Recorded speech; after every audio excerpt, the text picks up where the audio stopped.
parti entre temps. Je pense que c'est le retour maintenant, les vacances sont terminées. Amen. Amen.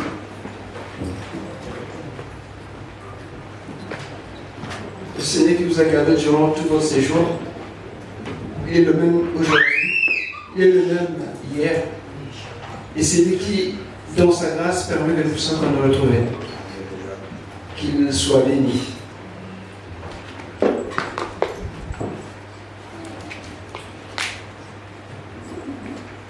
Nous allons lire un texte dans 1 Samuel 20,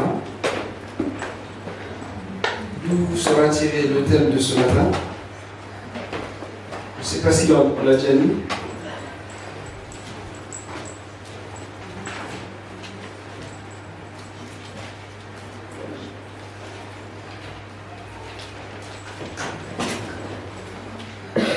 Dans ce thème, il sera question d'honorer sa parole. Par la parole de Dieu, mais la parole que toi, tu as donnée à Dieu. Ce que toi, tu as promis à Dieu. Ce que tu as promis faire pour l'œuvre de Dieu. Ta parole. Non seulement à Dieu, mais aussi autour de toi.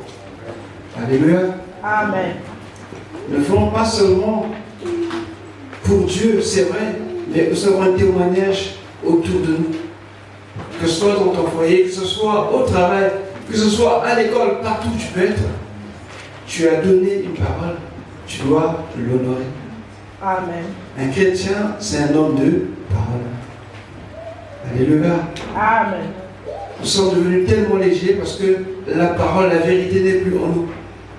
Mais ce matin, j'aimerais te dire, honore ta parole.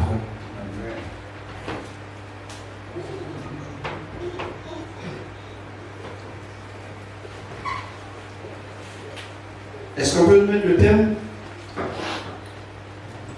du message?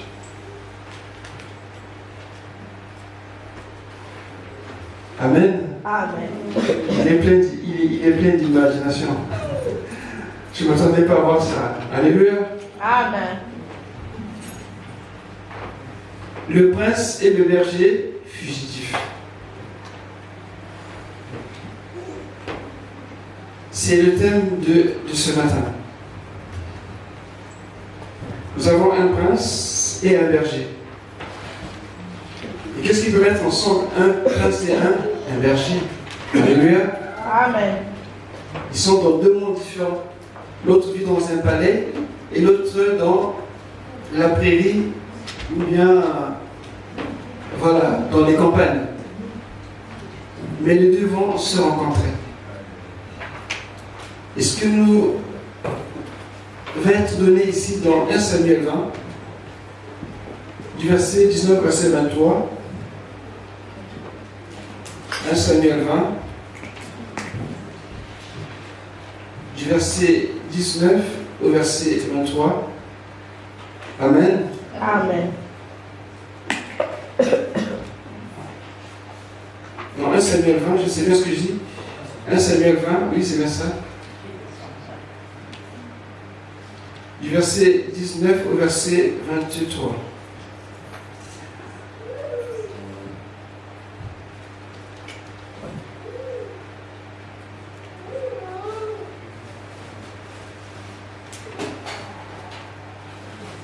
Amen. Amen. 1 Samuel 20, du verset 19 au verset 23, je lis la parole de Jésus. Tu descendras le troisième jour jusqu'au fond du lieu où tu étais caché le jour de l'affaire, et tu resteras près de la pierre d'Ézéchiel. Je tirerai 3 flèches du côté de la pierre, comme si je visais un but. Verset 21. Et voici, j'enverrai un gelant, et je lui dirai, va, trouve les flèches. Si je lui dis, voici les flèches sont en dessein de toi, prends-les. Alors viens, car il y a la paix pour toi, et tu n'as rien à craindre, l'Éternel est vivant. Mais si je dis au jeune homme, voici les flèches sont au-delà de toi, alors va-t'en, car l'Éternel te renvoie.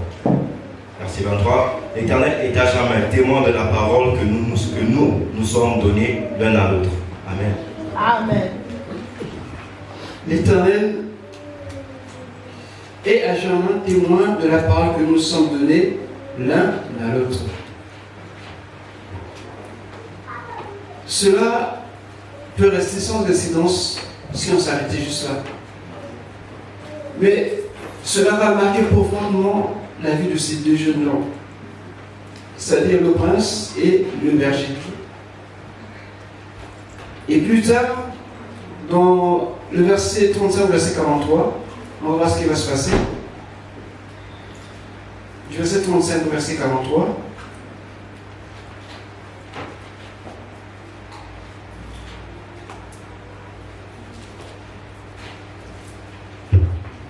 Verset 35. Le lendemain matin, Jonathan alla dans les champs au lieu convenu avec David, et il était accompagné d'un petit garçon. Il lui dit, cours, trouve les flèches que je vais tirer. Le garçon courut, et Jonathan tira une flèche qui le dépassa. Verset 37. Lorsqu'il arriva au lieu où était la flèche que Jonathan avait tirée, Jonathan cria derrière lui, la flèche n'est-elle pas plus longue que toi? Verset 38. Il lui cria encore, vite, hâte-toi, ne t'arrête pas. Et le garçon de Jonathan ramassa les flèches et revint vers son maître. Le garçon ne savait rien, et Jonathan et David seuls comprenaient la chose. Jonathan remit ses armes à son garçon et lui dit, va, porte-les à la ville. Après le départ du garçon, David se leva du côté du midi, puis se jeta le visage contre terre et se prosterna 3 fois. Les deux amis s'embrassèrent et pleurèrent ensemble. David surtout fondit en larmes. Et Jonathan dit à David, va-t'en en paix, maintenant que nous avons juré l'un et l'autre au nom de l'Éternel en disant, que l'Éternel soit à jamais entre moi et toi, entre ma postérité et ta postérité. David se leva et s'en alla, et Jonathan rentra dans la ville. Amen. Amen. C'est un bref résumé de ce qui s'est passé. Nous connaissons tous Jonathan, le fils de Saül, le premier roi d'Israël. Et donc, c'est lui le prince. Amen. Amen. Et de l'autre côté, nous avons David, le berger. Il était héros d'un jour après avoir terrassé Goliath, et le voilà devenu fugitif. Pourquoi? Parce que Saül voulait sa mort. Cependant, Jonathan et David étaient des amis. Alléluia. C'était des très bons amis. Ils avaient vraiment une forte amitié. Et c'était difficile pour eux d'être ensemble, parce que Saül voulait à tout prix tuer David, et Jonathan ne pouvait rien faire.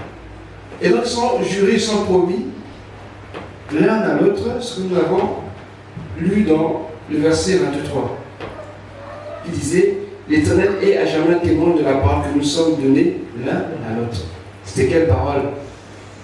C'est que à la mort d'un de deux, celui qui devait rester devait veiller à la descendance de l'autre. C'était une belle promesse, n'est-ce pas? Mais quand je regarde la vie de Jonathan, je suis quelque peu interpellé. La Bible nous dit que c'était un garçon de foi. Dans 1 Samuel 14, on peut lire ses exploits. Mais son père ne l'était pas, malheureusement. Et son père était hanté par le souvenir ou par le succès que David a eu à remporter lors de ses batailles. Et Jonathan était mal parce que d'un côté il y avait son père, de l'autre côté il y avait son ami. Alléluia. Amen. Que fallait-il faire? Fallait-il aller en compte de ce que son père voulait pour David, ou bien être comme David pour son père? C'était pas évident. Et donc les deux se sont échangés ce serment. Ils ont pris comme témoin l'Éternel. Alléluia. Amen. Jonathan, c'était un bon garçon. On peut dire que c'était un chef, un leader né. Lorsqu'on voit sa vie, on est interpellé. Parce que son père, il savait que Jonathan aimait David. Alors il a caché le dessein de tuer David à Jonathan. Jonathan dit non, mon père ne peut pas tuer parce qu'il ne peut rien faire sans moi. David dit mais si, il a voulu me tuer, il veut me tuer.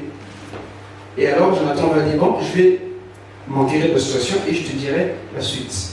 Et quand il va faire son quête, il va constater que David avait raison. Et donc il va chercher un moyen à le faire partir. Et c'est là qu'il va se rencontrer dans les champs, notamment dans ce que nous dit 1 Samuel, la partie 20, 19 au 23.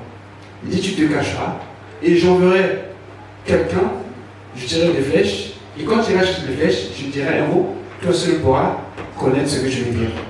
Parce que c'était comme un mot de passe, un peu comme ce que nous avons dans nos portables. Le mot de passe était va ou bien viens. Si les flèches étaient loin, alors pars. Si c'était proche, tu pouvais venir, il n'y avait pas de danger. C'était simple. Mais le jeune garçon qui devait aller chez le père ne comprenait absolument rien. Sauf David et Jonathan qui connaissaient l'histoire. Et c'est dans ces circonstances-là que les deux vont se séparer. Alléluia. Amen. C'est vraiment triste. C'est vraiment très triste. Ça nous dit que Jonathan aimait David. David aimait Jonathan. Jonathan devait être un peu plus âgé que David. Ça n'empêche qu'ils avaient de très bonnes relations. Et Jonathan était conscient d'une chose, que David devait être roi. Mais il n'a pas cherché. C'est ce qui est un peu paradoxal.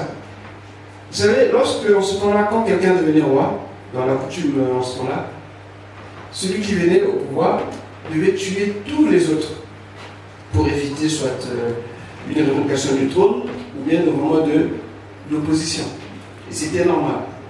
Et comme Jonathan savait que David devait être roi, peut-être pas à l'instant, mais dans les jours à venir, alors il va lui promettre de prendre soin de sa descendance. Alléluia. Amen.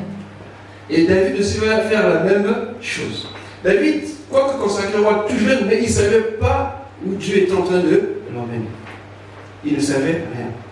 Cela dit quoi? Quand Dieu t'appelle aujourd'hui, ne dis pas déjà que tu dois faire certaines choses déjà. Prends le temps de t'asseoir, de prier, de marcher avec le Seigneur. Amen. Beaucoup de choses sont faites dans la précipitation, mais il ne faut pas le faire, bien aimé. Prends le temps de t'asseoir, d'être instruit, de progresser avec le Seigneur. Et ce qu'on voit dans la vie de David. Mais Jonathan, lui, il était conscient, il savait que David devait être roi. Est-ce qu'on l'avait dit ou pas? Mais c'est sûr, il était convaincu que David devait être roi. Donc pour éviter que sa famille puisse subir le courroux du nouveau roi, alors il a fait alliance avec David.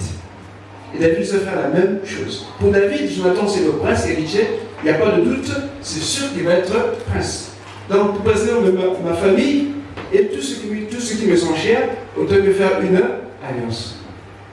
Ne sachant pas que l'alliance de David était une alliance qui devait être éternelle par rapport au Seigneur. Mais Jonathan, ce qui est touchant ici, c'est qu'il était courageux, il était fidèle, il était loyal. Certains moments dans la vie bien-aimée, il nous est demandé d'avoir ces qualités. Courageux, fidélité et loyauté. Amen. Nous perdons souvent le contrôle quand nous sommes dans une situation qui nous dépasse. On préfère trahir pour ne pas perdre ses avantages. On préfère être infidèle pour ne pas subir plein de choses comme ça qui arrivent. Mais Jonathan, lui, il n'a pas trahi, il n'a pas voulu aimer son père ni David. Il s'est contenté de l'amitié qui le liait avec David. La preuve, il est mort au combat avec son père. C'était très déchirant. Il savait que son père, Dieu l'avait abandonné. Mais comme c'est son père, quelqu'un peut dire, enfant, obéissez à vos paroles. Alléluia. Jonathan était très obéissant. Il savait comment avec David, c'est sûr qu'il aurait la royauté. Il n'a même pas dit qu'il aura la royauté. Il a dit que je serai la deuxième personne après toi. Donc il ne cherche même pas à se mettre en évidence. Aujourd'hui, ça devient rare. Quand même, je regarde autour de moi, tous les hommes de Dieu s'affichent. Il faut qu'on sache, apôtre, pasteur, bishop, archibishop. Ils mettent des posters, des photos. Tout le monde doit savoir. C'est bien peut-être, mais à quoi bon cela? Si Jésus n'est pas en premier, alléluia, Amen. mettons Jésus en premier. Jonathan, lui, s'est mis à la deuxième place. Quoique prince, il a dit, quand tu seras roi d'Israël, je serai ton second. Quelle humilité pour un prince. Alors que si son père mourait, c'est qu'il devait prendre la place. Mais aujourd'hui, ce n'est plus la mentalité. Que ce soit des hommes, que ce soit des hommes, tout le monde veut la première place. Que ce soit dans le monde, que ce soit dans le Seigneur, tout le monde veut la première place. Il faut qu'on voie, il faut qu'on sache. J'ai prêché là-bas. On m'a vu là-bas. J'ai fait ceci là-bas. Vous voyez, c'est moi là-bas. À la limite, c'est dit, votez-moi, encore moi, toujours moi, c'est moi. Alléluia. Amen. Mais Jonathan, c'était vraiment. Il n'avait pas, comme toi, le Saint-Esprit, mais il était courageux. Courageux de prendre position. Être fidèle aussi à son père. Quoique son père étant dans la confusion la plus totale, mais il n'a pas voulu lâcher son père. Il a été auprès de son père. Avec David, il s'est montré loyal. Que je te protégerai contre mon père. Et voici le signe. Si tu entends va, donc va ne revient plus. Si tu entends viens, donc viens, il n'y a pas de problème. C'est un mot, un code de sang passé.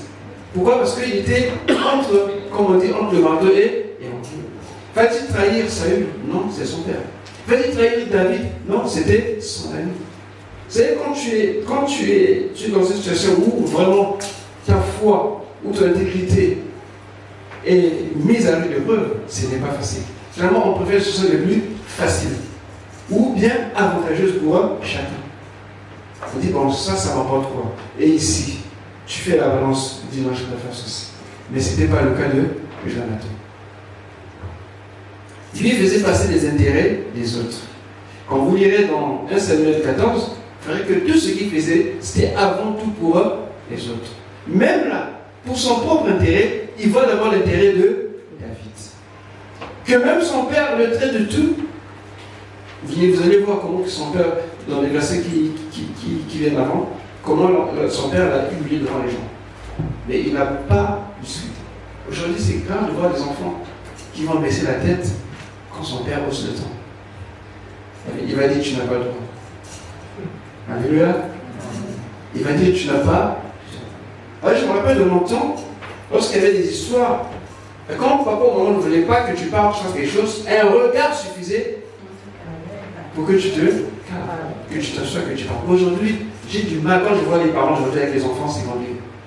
Ils ne comprennent rien. Ils disent, pourquoi je regarde?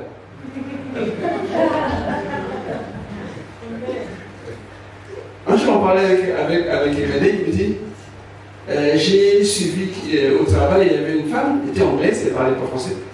Mais j'ai entendu ce qu'elle a dit parce qu'elle a tenté en anglais. 1, 2, 3, 1, 2, 3. Je crois que c'est correct. Amen. En fait, ses enfants jouaient et faisaient n'importe quoi. Elle a aussi dit, quoi? Tout. Et du coup, les enfants sont calmés. On voit l'autorité. Alléluia. Amen. On voit que la maman, c'est là. Mais aujourd'hui, les enfants ont du mal. Pourquoi? Quelque part, nous sommes aussi responsables. Il y a l'école, mais il y a aussi les parents. Alléluia. Amen. Parce qu'on a perdu les repères, on a perdu cela. Parce qu'on veut tellement imiter, copier ce qui se passe autour de nous. Mais ça, c'est pas culture. Nous, c'est notre culture. Amen. Un enfant doit savoir lire le regard de son père. Quand papa dit non, c'est non. Un regard suffit même de ne pas dire non. Par le regard, on sait que papa n'est pas d'accord ou maman n'est pas d'accord. Amen. Et voilà, Jonathan était le genre de fils qu'on aimerait tous avoir. Il n'a pas dit que quand mon père devenait un peu fou, à David, non, je vais avec toi, papa, je laisse. Il est resté fidèle. Jonathan, c'est le genre de chrétien qui reste fidèle au Seigneur. Amen. Ceux qui s'attachent au Seigneur. Ce n'est pas ceux qui prennent des décisions sur un coup de tête et ils font ce qu'ils veulent. Non. Ils se sont engagés, ils suivent, ils servent fidèlement le Seigneur. C'est quand tu es loyal, ou bien quand tu es fidèle, il y a un prix à payer. Amen. Oui, tu peux être éprouvé. Tu peux dire, mais il y a l'église, il y a le Seigneur, mais je peux d'abord attendre. Beaucoup négocient comme ça. Mais quand tu attends, une autre session va arriver. Et ça fait en sorte que d'autres sessions puissent venir au fur et à mesure et tu vas plus t'en sortir. Ou tu vas avoir des propositions aussi. Oh, ne fais pas d'abord ça, mais attends d'abord ceci. Parfois, ça, c'est la voie du malin. Être courageux, être loyal, être fidèle. C'est avec ces qualités qu'on peut faire un serment, qu'on peut faire une alliance. Et Jonathan avait confiance en Dieu. Dans le verset 6 du chapitre 14, on le voit. Il ne fait jamais rien sans Dieu. Je le disais, comme thème, le prince et le berger fugitif. J'ai une autre parenthèse, honore ta parole. Il est important de nourrir la parole qu'on donne. Parce que tu dis, bien aimé, tu le dis devant Dieu. Dieu n'est pas là, mais Dieu entend. Amen. Tu t'es engagé à être fidèle avec ton épouse, sois fidèle avec ton mari. Amen. Avec tes parents, envers l'église, même au travail. Alléluia. Amen. On aime tous quand ça vient de moi. On a des sourires. Mais entre-temps, on n'a pas arrêté de gratter sur les arrêts maladie. Alléluia. Amen. On va à l'église parce qu'on a des raisons qu'on donne, parce qu'on ne veut pas être ce jour-là au culte. Et c'est pas ça la loyauté. C'est pas ça être fidèle. C'est pas ça être courageux. Il faut accepter les choses comme Dieu te les donne, ou Dieu te les montre, mais à toi d'agir et de faire en conséquence parce que tu sais qui est Dieu, tu sais que tu t'es engagé, tu sais où tu peux aller avec le Seigneur. Amen. Et Jonathan, on nous dit dans Proverbe 17, je ne sais pas si quelqu'un peut lire, que l'ami aime en tout temps. Et dans le malheur, il est comme un frère. On ne doit pas aimer par intérêt. Alléluia. On vient à l'église parce qu'on a un souci, parce qu'on a un problème. Viens parce que tu aimes le Seigneur. Amen. Si tu ne connais pas encore, viens découvrir le Seigneur. Souvent, nous mettons nos intérêts devant, toujours devant. Parce qu'ils viennent à l'église, parce qu'ils sont là, parce qu'ils sont laissés par le sorcier, parce qu'ils ont un problème quelconque. Bref, je ne dis pas que c'est mauvais, mais venons d'abord parce qu'il nous a aimé le premier. Il nous a sauvés. La maladie, ces problèmes s'arrêteront à notre mort. Je vous rappelle. Alléluia. Amen. Ça ne viendra pas avec nous au ciel. Et donc, si on aime Jésus que par rapport à ça, une fois qu'on a ce qu'on veut, la porte est ouverte. Alléluia. Amen. Quand vous regardez la plupart des chrétiens, beaucoup ne sont pas dans les églises, mais ils ont demandé ce que Dieu a fait pour moi. Mais où sont-ils aujourd'hui? Parce qu'ils n'ont pas été fidèles. Ils n'ont pas été loyaux. Ils ont été là que pour leur intérêt. Ils ont eu ce qu'ils voulaient, ils sont repartis.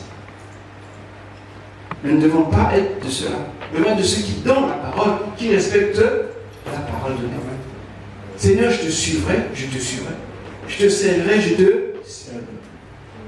Il y en a qui attendent d'entendre qu'un ange de son leur dise ça. Bien aimé, non. Tu dois commencer. Même si tu ne vois rien dire, qu'est-ce que je peux faire? Amen. On te dira ce que tu dois faire. N'attends pas que tu aies un songe, que tu n'attends pas qu'un ange te visite, n'attends pas que Dieu te parle. Dieu te parle maintenant. Jonathan, je disais que c'était un leader né. Il savait mettre ses intérêts avant, derrière, et les intérêts des autres avant. Il ne faisait jamais rien pour lui-même. Et même si c'était un garçon ambitieux, il pouvait profiter des faiblesses de son père pour prendre le pouvoir. Ni éliminer David, qui était certainement un adversaire ou encore un danger pour son trône. Mais il n'a pas fait. Il s'est lié d'amitié en le mettant même devant lui. C'est rare. Alléluia. C'est vraiment rare. J'ai jamais vu ça. Aujourd'hui, tout le monde veut être devant. Tout le monde veut prendre la première place. Tout le monde. Même s'il n'y a pas grand-chose, quand on le met derrière, il ne veut rien savoir. Il veut être devant.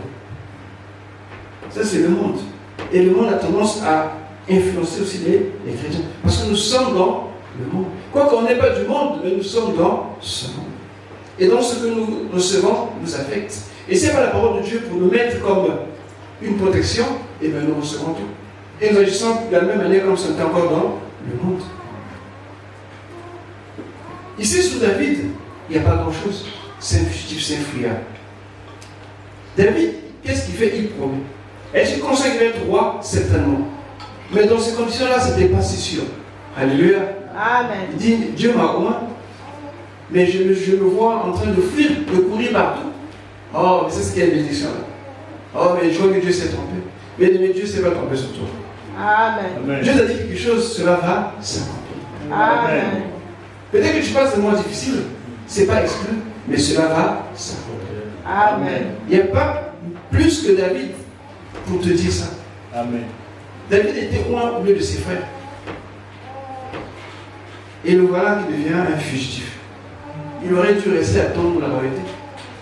Mais il a fui pour préserver sa vie. Il a conduit donc jusqu'à imiter un fou. C'était très terrible. Mais il promet. Parce qu'il voit ce que toi et moi on ne voit pas. Il a les yeux de la foi. Il sait que ce que Dieu a dit, ça accomplira. Amen. Et dans cette foi, bien aimé, il s'engage aussi avec eux. Je voudrais vous dire que ce que tu dis, c'est pareil pour moi. Ta descendance est ma descendance. Qui de nous survivra, on prendra soin. Alléluia. Amen. Dans l'église, il y a des bien-aimés qui sont là, qui sont comme David pour le moment, qui n'ont encore rien. Pas de papier, pas de situation, pas de travail, je ne sais pas. Mais sache une chose, qu'il y a une promesse sur ta vie. Amen. Dieu a une promesse sur ta vie. Amen. Et dis-moi, parce que je ne vois rien, que je n'ai rien, c'est le contraire. Il a fait ce que nous ainsi par la foi. Alléluia. Amen. Et si on lit le verset dans 1 Samuel, je pense toujours,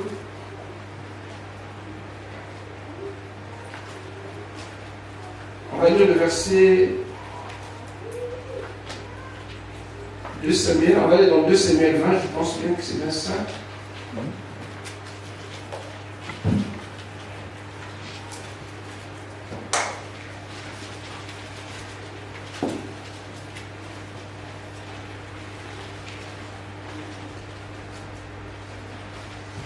Après que David ait fini tous ses combats, jusqu'à ce qu'il devienne roi, c'est quoi, c'est 9, je pense bien.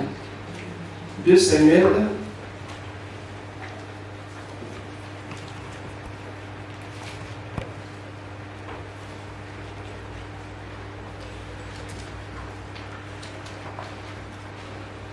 Samuel 9, c'est bien ça. Ça m'est venu, ça m'intéressait cette moment-là que j'ai parlé. 2 Samuel 9, le verset 1, quelqu'un peut lire? 2 Samuel 9, verset 1, j'ai la parole du Seigneur. David demanda, reste-t-il encore quelqu'un de la famille de Saoul pour que je lui fasse du bien à cause de Jonathan? Amen. Amen. Une fois que David est devenu roi et qu'il est en paix, alors il va penser à la parole donnée. Donc tout le temps que David était, il ne pouvait pas faire cela. Pourquoi? Parce qu'il n'était pas encore en opposition. Mais parfois Dieu prend le temps d'attendre que ce soit plus s'arranger. Mais n'oublie pas que tu t'es engagé avec le Seigneur. N'oublie pas d'où Dieu t'a tiré. Amen. Nous oublions facilement. Aujourd'hui, avec la séduction qu'il y a, beaucoup de chrétiens quittent l'église pour prier soi-disant en ligne. Mais ce n'est pas de Dieu, s'il vous plaît. Ce n'est pas de Dieu. C'est pour faciliter certaines choses, mais c'est la chair qui est, c'est pas l'esprit. Je veux dire qu'il est beau, qu'il est doux pour le frère demeurer ensemble. Si c'est une urgence, si c'est quelque chose comme ça, il peut t'en pour le moment, mais ce n'est pas la volonté du Seigneur. C'est parce que tu es maintenant, je ne sais pas, PDG, tu n'as plus le temps de l'église, et alors tu pourrais faire des choses en ligne. Non. Tu auras toujours un temps pour l'église si tu veux. Amen. Amen. Oui, tu auras toujours ce temps pour l'église. Une fois qu'il est devenu roi, il a regardé autour de lui, tout était en paix. Il s'est souvenu qu'il y avait une alliance avec Jonathan. Et à son tour, il devait obéir, il devait honorer sa parole donnée. Parfois, tu as des moments difficiles, mais n'oublie pas d'où Dieu t'a pris. Maintenant que tu es dans ce sens confortable, n'oublie pas l'église, n'oublie pas les frères et les sœurs, n'oublie pas. Sois reconnaissant envers Dieu d'abord. Et par ta présence, bien aimé, ça fait du bien aussi à ceux qui te voient. Et ça fortifie la foi des autres. Amen. En disant, un tel était comme si, voilà comment Dieu a fait, je crois que Dieu va faire. Amen. Si David pouvait aussi dire, bon, Jonathan est mort, rien ne m'oblige. Alléluia. Amen. Mais la parole donnée reste la parole, parce que Amen. la parole, elle est spirituelle. Nous ne prenons pas les choses trop à la légère. Et ce que nous faisons, oh, une fois j'aurai béni, une fois que j'aurai le travail, Seigneur, je donnerai. Une fois que j'aurai le travail, c'est fini. Les factures prennent la place. Les appels ici et là. Et tu dois refaire ta garde-robe. Il y a ceci, ceci, tout cela. Et parfois tu dis non, mais c'est mon mari. Je ne peux rien faire. Mais pendant que tu priais, tu avais dit que mon mari était là, Seigneur. Ou parce que, ou tu as dit que ma femme était là, Seigneur. Tu venais prier, tu venais chercher la face du Seigneur. Sans que ton mari, ta femme soit là. Et ce que tu as dit, et tu dis non, mais Seigneur, c'est mon mari, c'est mon frère. Bien-aimé. Non, arrêtons. Alléluia. Amen. Et il me dit, Jonathan est mort, il n'y a plus rien qui reste de lui, bon, je suis tranquille, je n'ai rien à voir avec. Mais il a tenu parole. Il s'est engagé dans un serment. Mais quand tu fais une promesse, sache que tu fais une alliance de foi. Amen. Une promesse, on ne promet pas sur des choses qu'on a, on promet sur des choses qu'on attend. C'est la foi. Amen. Parce que nous disons souvent, quand on ne promet pas ce que tu as maintenant, là, ça va promettre. Mais on promet ce qu'on attend, ce qu'on espère. L'alliance, ou la parole donnée, dans un engagement, c'est une promesse. Et quand tu promets, tu rentres, tu t'engages dans la foi, dans un acte de foi. Et nous voyons que David n'a pas oublié, pas du tout oublié. Mais aujourd'hui, quand on considère notre propre vie, quand je te regarde, tu dis, j'ai commencé telle année, je suis maintenant là, j'ai commencé là-bas, voilà ce que je suis devenu aujourd'hui. Mais qu'est-ce que Dieu nous dit sur l'Église? Quelqu'un peut lire Hébreux 10, le verset 15, non 25. Hébreux 10, 25, je lis la parole du Seigneur. Hébreux 10, 15, 25. Hébreux 10, 25, je lis la parole du Seigneur. N'abandonnons pas notre assemblée, comme certains en ont l'habitude, mais encourageons-nous mutuellement. Faites cela d'autant plus que vous voyez s'approcher le jour. Amen.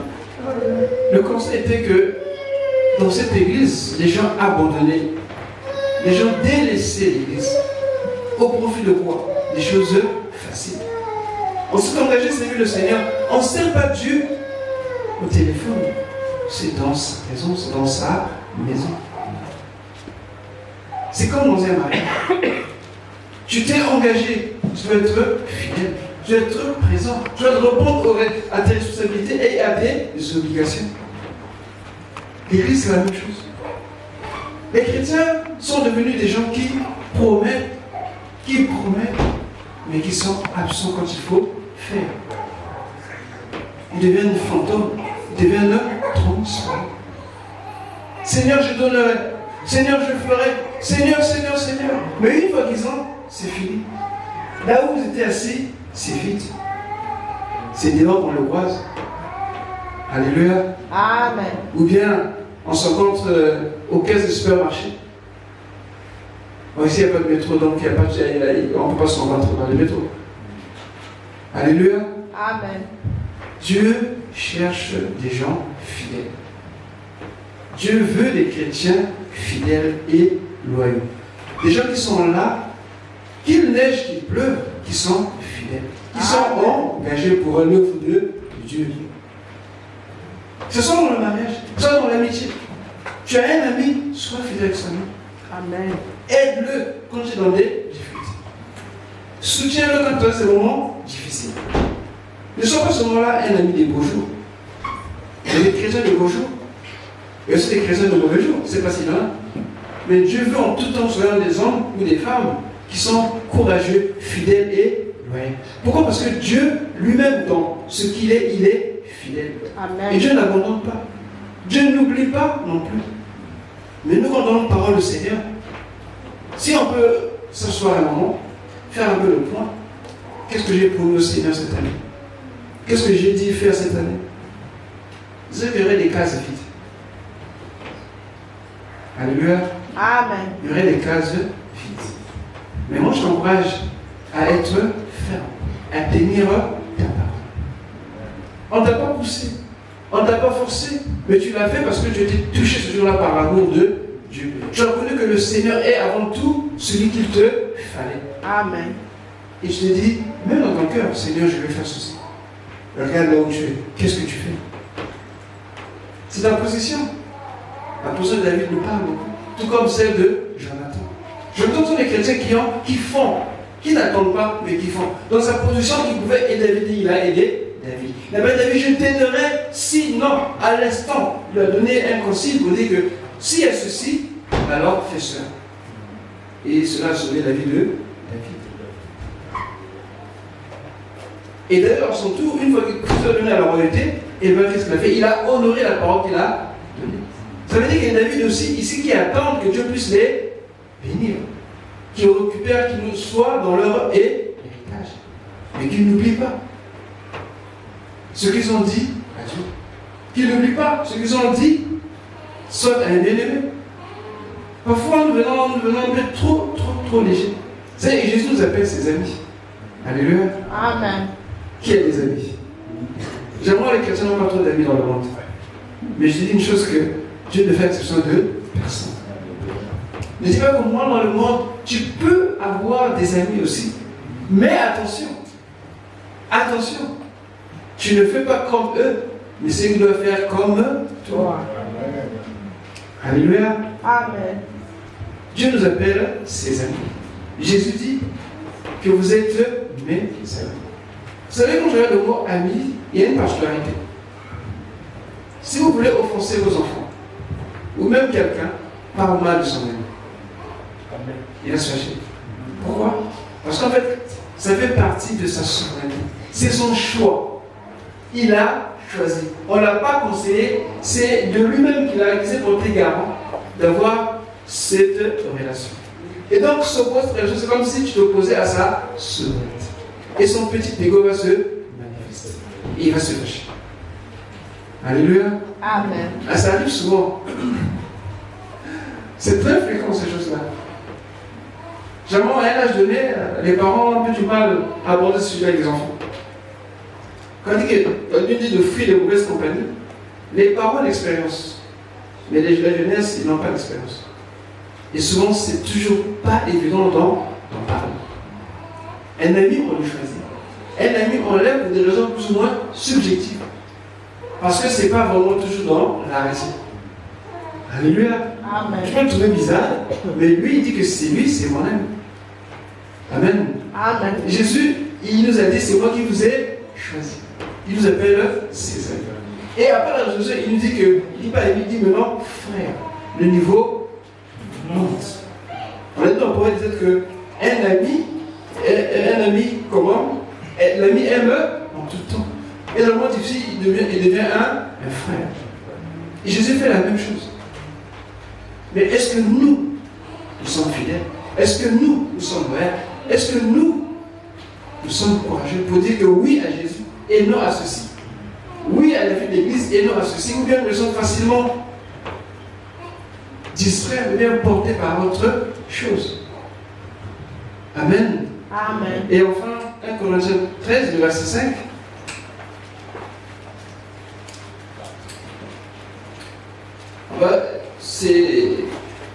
Tout le chapitre, c'est très différent, mais je pense juste que ce verset.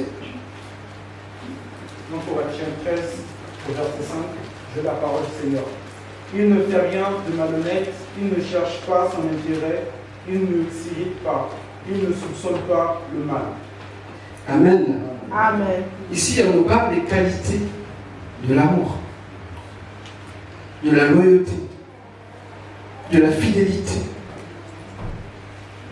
Il ne fait rien de malhonnête.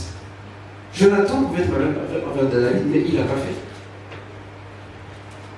Qu'est-ce qu'on dit encore?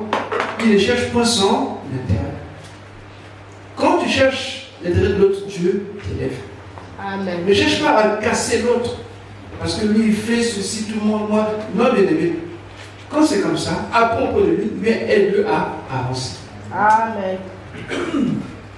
C'est gratifiant ou c'est très. C'est une marque de distinction quand tu cherches à ce que l'autre soit élevé. Je ne sais pas si vous comprenez ce que je dis. Amen. Souvent, il y a un sentiment qui vient en nous pour dire que moi aussi je peux faire la même chose. Même, je peux même faire mieux que lui. Mais pour le moment, c'est lui qui est là. C'est pas toi. Alors ne cherche pas à faire de l'hommage. Alléluia. Amen. Mais sois plutôt là pour l'aider à avancer davantage. Amen. Et c'est là que Dieu va s'occuper de toi. Mais si toi tu es dans la jalousie, tu es dans, je sais pas, une mauvaise volonté pour lui, pour qu'il soit là, pour que ce soit moi bien aimé, ça ne marchera jamais. Non. C'est vrai que j'ai vu des gens se casser la tête, surtout dans le monde professionnel. Le responsable n'est pas là. Celui qui vient après court au bureau pour dire tout le mal du responsable. Mais n'oublie que les relations qu'ils ont avec, tu ne les connais pas. Et on apprend un mois après qu'on a changé de poste dans la vie. Mais qu'est-ce qui s'est passé? Et il a fait ce qu'il veut. Alléluia. Amen. Il faut encourager les autres. Il faut aider les autres. Il faut aller dans le sens où les autres sont en train de partir pour les élever. Amen. C'est ça ce qu'un ami doit faire. Et même dans l'église aussi, c'est la même attitude qu'on doit avoir. Il ne s'irrite point, il ne soupçonne point le mal. Des deux côtés, personne ne soupçonne le mal, que ce soit David, que ce soit Jonathan. Il faut être vrai avec eux, les frères, avec les sœurs. Il faut dire qu'il a fait ça parce qu'il a quelque chose qu'il veut. Non. Si tu as dit bonjour, c'est bonjour. Amen. Pas d'arrière-pensée. Pas de soupçon, ça ne sert à rien. Quand on donne une parole devant l'Église de parole. Et cela a du sens aux yeux du Seigneur. Dieu honore ce qu'il honore par sa parole. Dieu a donné sa parole. Et à notre tour, quand on donne notre parole, nous devons. Et surtout à l'Église. Parce que tout commence à l'Église. Si ici on ne voit pas qu'on donne notre parole, dehors on ne pourra pas l'honorer. Parce qu'ici on est devant le Seigneur. C'est pour ça que David dit que l'Éternel soit témoin. Qu'il entende les paroles que nous sommes donnés, toi et moi. C'est important. Quand tu dis quelque chose, tu es devant le Seigneur et tu es dans la maison du Seigneur.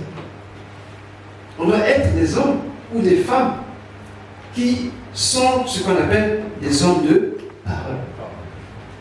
On connaît des hommes de foi. Alléluia. Amen. Parce qu'une parole donnée, c'est une parole de foi. C'est une promesse que tu fais. Et tu es engagé à la respecter. Amen. Et cela, le Seigneur se réjouit de ça. Parce que nous nous mettons en fait derrière celui qui a au commencement donné sa parole. Parce que Dieu fait tout par sa parole. Rien n'a été fait. Rien de ce qui a été fait n'a été fait sans elle. Et nous avons nous aussi la grâce d'avoir la parole. Et quand nous donnons la parole de Dieu, que ce soit à l'église, que ce soit à la maison, que ce soit partout, cette parole doit être respectée. Amen. Même si tu ne vois pas encore, mais aie foi. C'est une promesse, c'est une alliance de foi. Tu t'engages, mais Dieu est fidèle, il t'abandonnera pas. Amen. Que le Seigneur nous bénisse. Amen.